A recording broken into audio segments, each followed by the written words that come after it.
16 years ago, on August 13, 2006, I preached a sermon here at All Souls, The Bold Adventure of Life.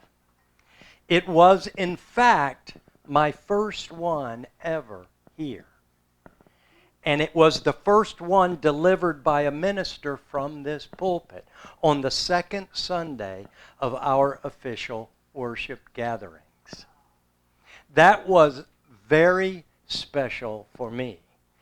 I like to think it had something to do with me being invited back. And at the time that I chose to revisit this sermon for today, I was not aware of that special connection. It was serendipitous. I said, well, when did I preach this? And I looked it up, and sure enough, it was my very first. I picked this topic because it has a powerful influence on the way I live my life.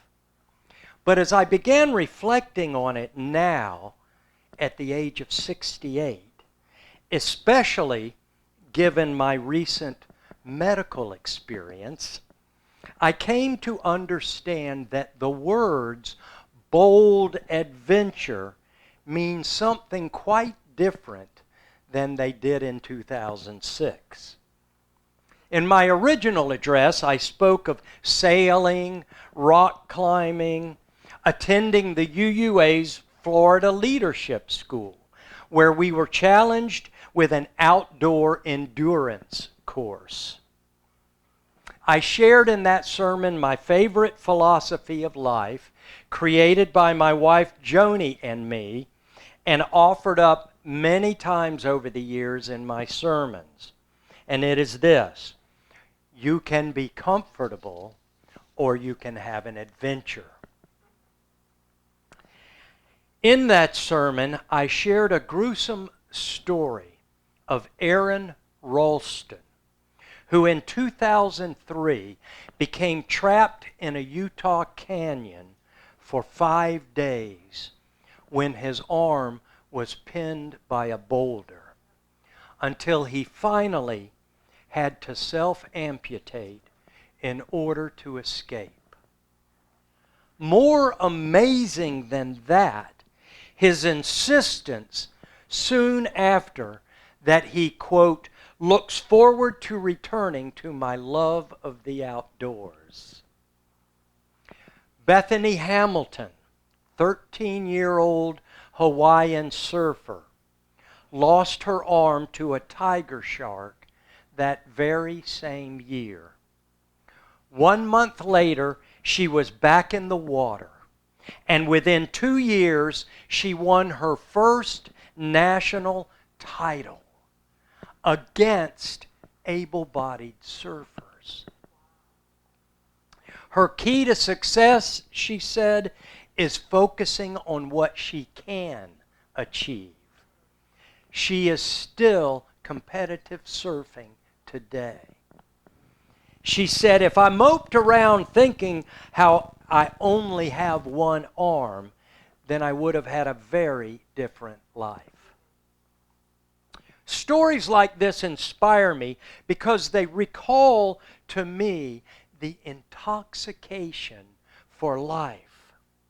I don't think it's just some macho image or masochistic impulse. Although I did once have to poke a shark in the nose when I was snorkeling. That's pretty macho, I think. I still go sailing. I hope I soon return to week-long kayak trips once I regain my strength.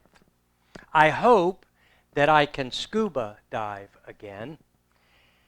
Meanwhile, I go on cruise ships.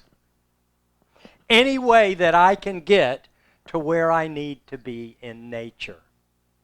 George Byron, there is a pleasure in the pathless woods. There is society where none intrudes. By the deep sea and music in its roar, I love not man the less, but nature more. Alaska was on my bucket list, and suddenly it fell into my lap to go twice in the last 3 months.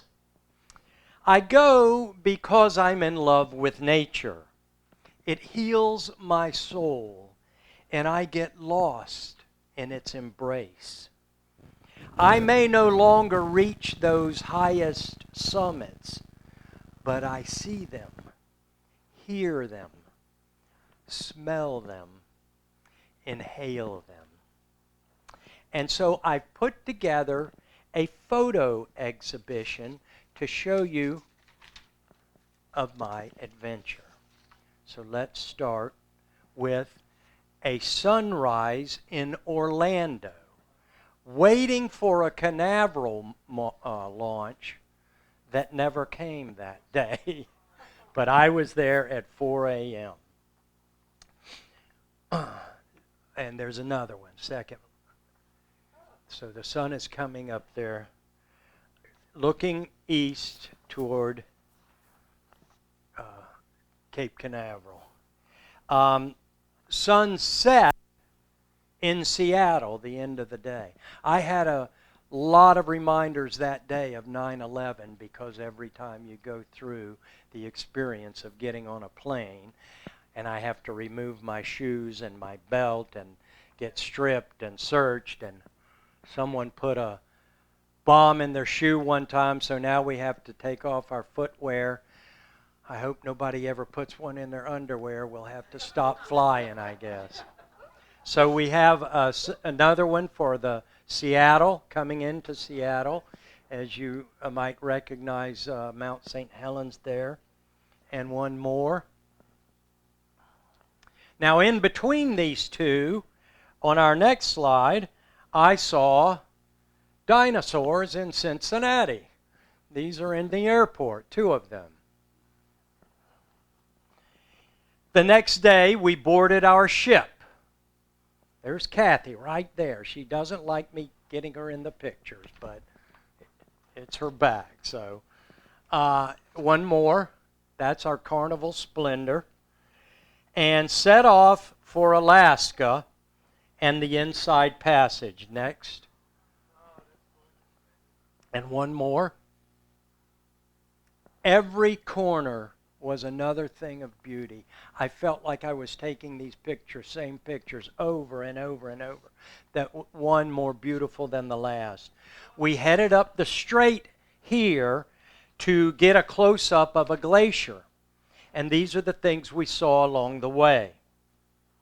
And we came upon 2 mountain goats. Do you have your binoculars? That's what it took for us to see them. One of them is right here, and the other one is off that way. The ice got thicker, and the icebergs bigger. One more, and the lovely shapes, until we reached our destination, South Sawyer Glacier. And one more. And the next one gives you a good perspective on the size of the glacier compared to that ship. And there's the boat behind there, so you see the size of the icebergs even. And all the little black dots are seals. How about some 1,000-year-old ice in your drink?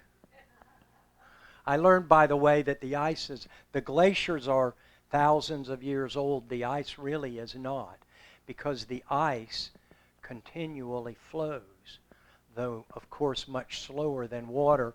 They say that it takes about 100 years for one of these average-sized glaciers for the ice to reach the end. We went looking for whales and finding some. This is a mother and a calf. This one I could almost touch right beside the boat. And you can see in the next one the blowholes. They have 2. Humpback whales have 2 blowholes. This is why they are called humpbacks. This is a signal that they are about to dive. Next. And if you show the next, they're giving us a beautiful fluke shot. So go through 3 more. All right. Now, study the tail. This is a signature. This is a fingerprint. No 2 flukes are the same. And so this is a whale called Flame. And you can see, if you look at these 2, they're exactly the same. Flame is a regular resident here in this area. And these whales travel from here, from Alaska to Hawaii and back. They go to Hawaii, they give birth, and they come back with their calves. So she is here with another calf. It's at least her 3rd since they've been monitoring her. Yes? How many miles between? I think it's a couple 3,000 to Hawaii. All right. Also, we saw sea lions. I think there's another closer up. They love to get up on the buoys. Eagles. All right. Harbor seals in a local stream. Even found 2 brown bears. Went out looking for bears and found them. This is a juvenile, about 5 years old, a female. You can tell that it's a brown bear by the hump. There's a distinct hump on the back. Brown bear is the same thing that we would call grizzlies. Are you taking these from that huge ship, or are you doing? No, we're on excursions. Yeah, we're on a bridge for this. They're very well fed now, and they're eating a lot because they're preparing for their hibernation. And lots of salmon. This is a local fishing for her dinner. Now the salmon are all in here, and they are spawning. So these fish are actually not taking a hook. She's hooking these fish in the back. But these fish, I have another video that's not in here, and they come up and they spawn, and I was actually filming one, and within a matter of about 10 or 12 seconds, it spawned and flopped around and rolled on its side and died. And that's what they do. They come back from the ocean, they go all the way up these streams, they lay their eggs and they die. The young go out and it's imprinted in them, and they'll come back to the very same stream from which they're born. And this guy just wanted to hold one, so I tried to get a close-up. You could see a little better the look of the fish. This is a salmon ladder right here. Now, I don't know why. I've seen them in the pictures jumping what looks like bigger waterways than that. But they built this salmon ladder, and they go in here. Now, this is a video. If you can look down at the bottom and click it, you may actually see some salmon going up here. Yeah, I know it is. On my thing, you have to look a little lower. Scroll it up or not? No? Okay. But you can see some of them. It looks like they're having a really hard time, and it looks like a small place, but they actually were doing it.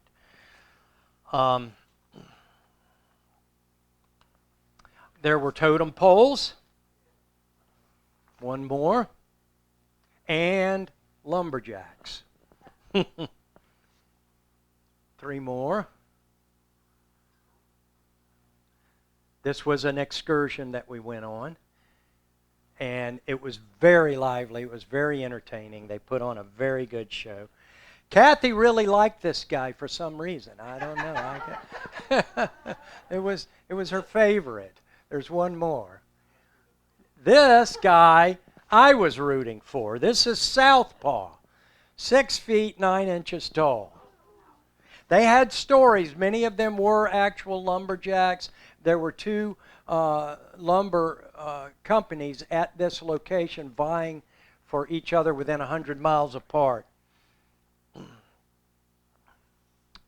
And next we took a nature hike in the temperate rainforest. I think I've got about 2 more there. And everywhere I go, I take the mushrooms, as you saw in the other video. I like the fungi, because I'm a fungi. These granite boulders are out of place. This is not a part of the mountain ranges. This is a transplant from the glacier. The glaciers come, and this is up on the mountainside. This is not, the glaciers come through, and as they recede, they drop these boulders off. So you can see some that are very sharp, but then the glacier does this, rounds them off. But the rarest prize, glaciers everywhere. I think there's one more with Kathy. She posed for this, so. The rarest prize of all, the Northern Lights.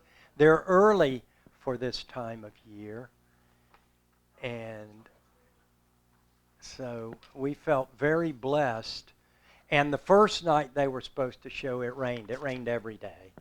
But it cleared up just in time, about 2 o'clock in the morning, and we were able to get these shots. Now we're heading to the airport in a 2022 Tesla. Boy, we're traveling in style. This is an Uber, and that's her driver. And waiting 12 hours for the airplane. We got in there at 9 in the morning, 9:30, and our plane left at 9:40 that evening. So we spent a lot of time in airports. Now, John Muir lived from 1838 to 1950. He's famous for a lot of things, including co-founding the Sierra Club, wandering Appalachia, saving Yosemite National Park, the Petrified Forest, and the Grand Canyon as national parks. But I think exploring Alaska was top of his list. He began his adventures there in 1879. 36 years later, Travels in Alaska would be his final book. To the lover of pure wildness, he wrote, Alaska is one of the most wonderful countries in the world. He repeatedly compared Southeast Alaska, the area in which we were cruising, to Yosemite, the Sierras, and other wonders that he had seen. I lived through Muir as I traveled the Inland Passage. I discovered that we have something in common. He loves storms. Here's an observation he made in 1879. Next morning, I set out to climb Glenora Peak. That's 7,000 feet. With crackers in my pocket and a light rubber coat, I was ready for anything. The sky was threatening, but I determined to go ahead, for storms of any kind are well worthwhile. And if driven back, I could wait and try again. And this is what he did in his travels. He actually went as soon as the storms came. And he walked on glaciers, and he hiked for days, and he slept out with fires on the ground. On another excursion, which is near our cruising area, he wrote, I set off early the morning of August 30, same time of year, before anyone else in camp had stirred, not waiting for breakfast, but eating only a slice of bread. I had intended getting a cup of coffee, but a wild storm was calling, and I could not wait. This was a beanpole of a man. He was not a lumberjack. He reminds me of my own adventure buddy, Bob, that I go traveling with, full of determination and pluck and 115 pounds. He simply loved to go. His biographer said, despite extraordinary feats of daring do, Muir didn't climb to conquer nature, but to witness and to savor it, testing not his braggadocio, but his faith. When night was drawing near, Muir said, I ran down the flowering slopes, exhilarated, thanking God for the gift of this great day. The setting sun fired the clouds. All the world seemed newborn.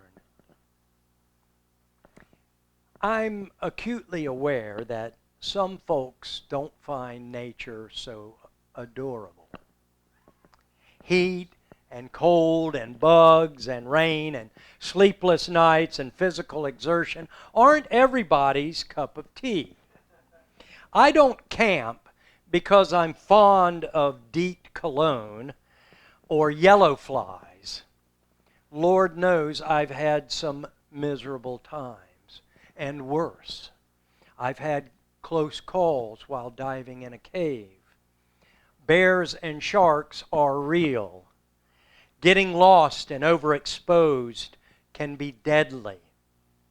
Reading of Muir's exploits, I'm sometimes astonished that he lived to die of pneumonia at the age of 76. And for every John Muir, there's a Jack London who wrote of the Alaskan wilderness as red in tooth and claw. For every Aaron Ralston or Bethany Hamilton losing a limb and fighting back, there is a Carolyn de Placido. Last Tuesday, while snorkeling in the Bahamas with her family, she was attacked and killed by a bull shark. They were on a cruise ship exhibition in Nassau. So when John Muir or Thoreau or Emerson express a joy and reverence for nature, an awe and a wonder at creation, I take it very seriously, as I do my own respect for life. It is precisely because we pay the price for the freedom of our faith that it is holy. In his powerful poem, Song of the Open Road, Walt Whitman says, it is provided in the essence of things that from any fruition of success, no matter what, shall come forth something to make a greater struggle necessary. My bold adventure of life has been redefined in 2022. My heart survived a wilderness experience. My new challenge is to find meaning and joy and love in new directions. Alaska refueled my spirit. Most of us have some connection with nature. Edward Abbey said we need the wilderness even if we never set foot in it. And as Unitarian Universalists, we promote our seventh principle to honor and protect the universal web of our existence. In these trying times, we become politically involved or support environmental programs, try to purchase wisely, walk more softly, preach more loudly. I, like many of you, have been so discouraged recently with global warming and environmental damage. We wring our hands and hear dire prophecies abound. But the glory of John Muir is that he wasn't a prophet of doom. He was simply happy and in love. Edward Hoagland, who wrote the introduction to this edition of Travels in Alaska, said, dire prophecies don't work on us as well as rhapsodies. That's the message that I bring for my new bold adventure. I need more rhapsody. Muir loved creation so much, said Hoagland, that we, being part of it, can warm to Him. We need to inspire others with our love and joy. Helen Keller, blind and deaf from 19 months of age, could say, life is either a daring adventure or it is nothing. To keep our faces toward change and behave like free spirits in the presence of fate is strength indefatigable. Amen.